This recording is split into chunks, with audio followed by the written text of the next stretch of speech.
This is Amud Yomi, Gemara Berachos, Daf, Nun Beis, Amud Beis. And we're holding on the top of Nun Beis, Amud Beis. You just finished the Machlekes, Beis Shammai versus Beis Hillel, whether you wash your hands, particularly before you pour the kais, so that your hands are not tamei, or the opposite. Beis Hillel was worried if you wash your hands, you might have a dot of liquid on your hands, and that might actually do the opposite and impart tama into the kais. Continues the Gemara, Davar Acher. We're about 10 lines down. First word in line is hakais. Davar Acher, another reason why, according to Beis Hillel, you first pour the cup and only then wash your hands. Take care of the netilas yadayim su'uda. Teaches Beis Hillel, we want to have netilas yadayim and straight into the su'uda. We don't want to have a break of Kiddush. My davar acher, why do we need another reason? Ask the Gemara. Hachi karmelu Beis Hillel Beis Shammai. This is what Beis Hillel is teaching Beis Shammai. Ledit chudam ritai. According to you who say, asr l'shtam shekli shacharev tameim, you say that it's asr to use a kli whose outside is tamei because it was touched. And you made a gezerah because of the droplets on the outside of the kli. Afilu hachi. Even still, says Beis Hillel, even with that concern, ha'adifa, it's still better to wash your hands afterwards. Why? To take care of the tilas yadayim su'uda. And we continue with the two dots, 12 lines down. Beis Shammai Oimrim mekaneach. Machlekes Beis Shammai Beis Hillel. What do you do with the napkin after you wash your hands? Says the Gemara, Tanu Rabbanan. Beis Shammai Oimrim mekaneach yadam emap. After you wash your bread, you wipe your hands with the napkin, leave it on the table. Why? If you're going to tell me you put the napkin on the cushion like you Beis Hillel hold, the keses, the cushion is tummy, and therefore we're worried that if the napkin has some liquid, the napkin will become tummy. And then it's going to go and make your hands tummy. Says the Gemara, "V'netamu keses lamapa." But let the keses, the same exact kasha that we learned last year. But let the keses put tuma into the napkin. Why are you telling me that it's only? Why are you telling me? Only because there might be some liquid in the napkin. Says the Gemara, the same Yisayid in Tumah V'Taira, ein kli mitame kli. One kli does not impart tumah to another kli. Ask the Gemara, v'netamu kasses l'gaver gufei. Why doesn't the kasses, the cushion, make the person himself tameh? Says the Gemara, similar Yisayid, ein kli mitame adam. A kli doesn't make a person tameh. Beis Hillel Aimrim, back to the Brisa who's explaining the din in our Mishnah. Says Beis Hillel, what do you do with the napkin? Ala keses, you bedavka. Put it on the cushion. Why? Shematar malashachon vidami on the table. Gezerah, we're worried. Shemitamu machir machmas shulchan. The table might make the liquid in the napkin become tamei. And make the food tamei. Says the Gemara of Letamu shulchan oichlin shabeseichai. But let the table make the food itself tamei. Here we're dealing with a table which is a sheni.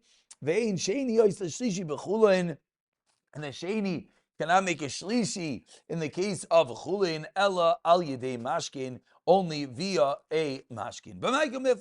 So says the Gemara, what is the nekudas hamachlek as 10 lines from the medium-sized line? The first one line is ella. What is the machlekes Beis Shammai Beis Hillel? Says the Gemara, Beis Shammai savri asar lishtamish b'shulchan sheni. You're not allowed to use a table which is a sheni l'tama. Why? Gezerah mishav oichlin truma. Because of those who eat truma. Therefore, we don't allow you to use a table which is a sheni, which can make truma into a shlishi. Meaning, we just said a moment ago that a table cannot impart tuma into the food. That's only chulin and not holy items.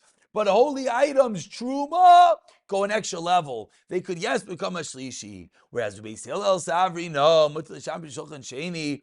You're allowed to use a table which is a sheni oichlin truma. Is reason haim. Those who eat truma, the kahanim are zaris, the conscientious, so we don't have to worry about them making their food tummy. Davar acher, another reason, says Beis Hillel, in netilas yadayim l'chulin min ha'Torah. There's no din of netilas yadayim for chulin. Says the Gemara, my davar acher, what's the second halacha? Explains the Gemara what the second detail of Netilas Yadayim for Truma for Chulin, that Beis Hillel is bringing out. This is what Beis Hillel is teaching to Beis Shammai, 5 lines from the medium-sized lines.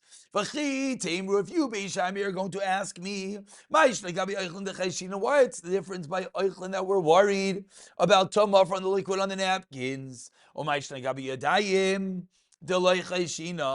And why are we now worried about your dayim? As Beis Hillel explained, that we're worried that the napkin might touch the food, but we're now, and therefore Beis Hillel said put the napkin under your cushion.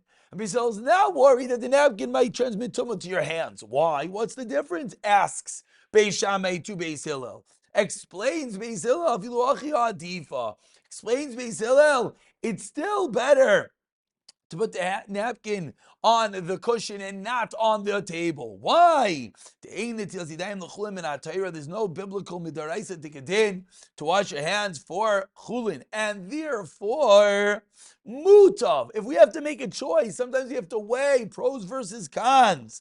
Says Beis Hillel, mutav, it is better.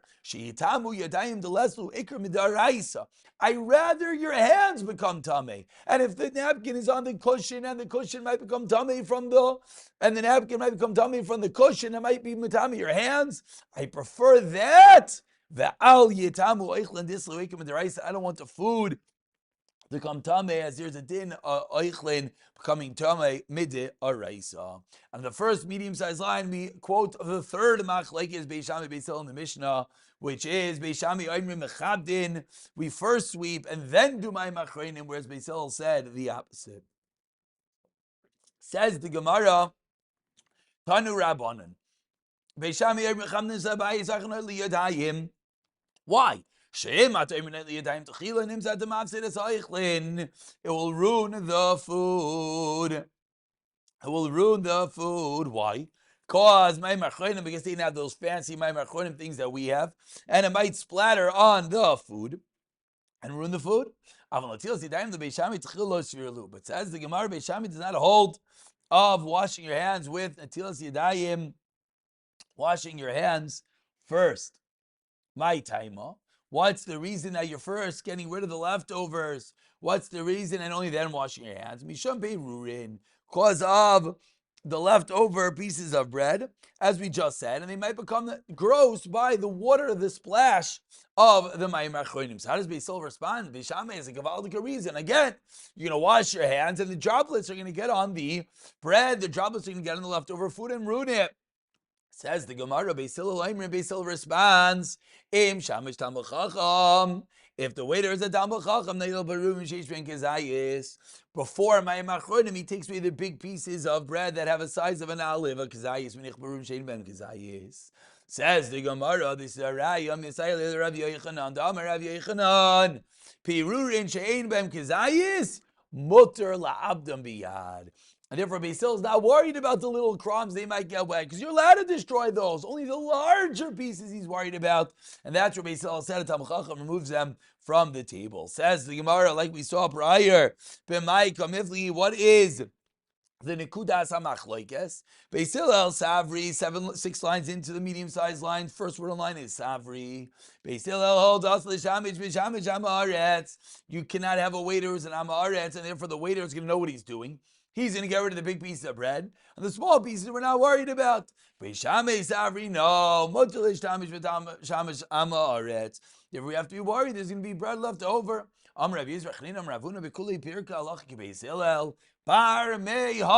This is the one time, says the Rizra Chanina, in the name of Ravuna, we pass like Beis Shammai, the halacha ke Beis Shammai. Rav Yosha masni ibcha.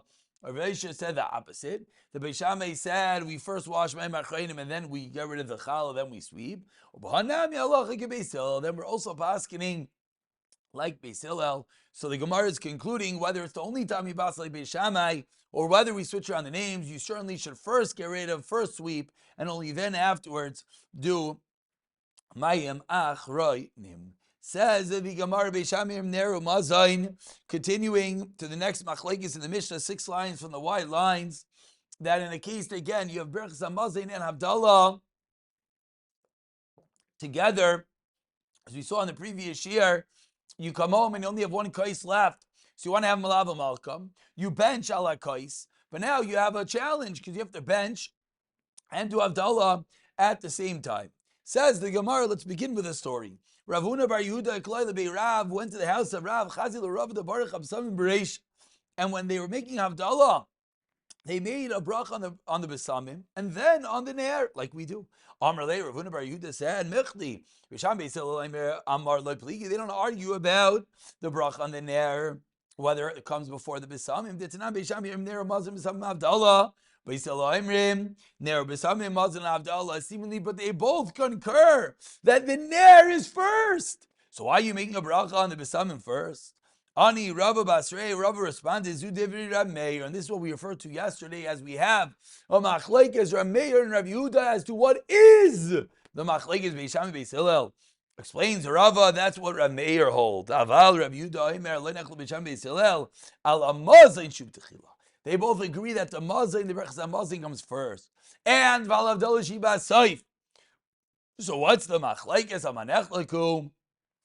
Al ha'ma'or v'al ha'bisamim. Shebeishamai yomer beishamai holds. Al ha'ma'or v'achach bisamim. First comes the fire, and then comes the bisam beisaloim bisam v'achach ha'ma'or, like we do. From Rav Yechlan Agam Kebeisal, leave it to Rav Yehuda, that we're noyig like Rav Yehuda in Beisil, which is what we just said. That first comes bisamim, and then comes the ner.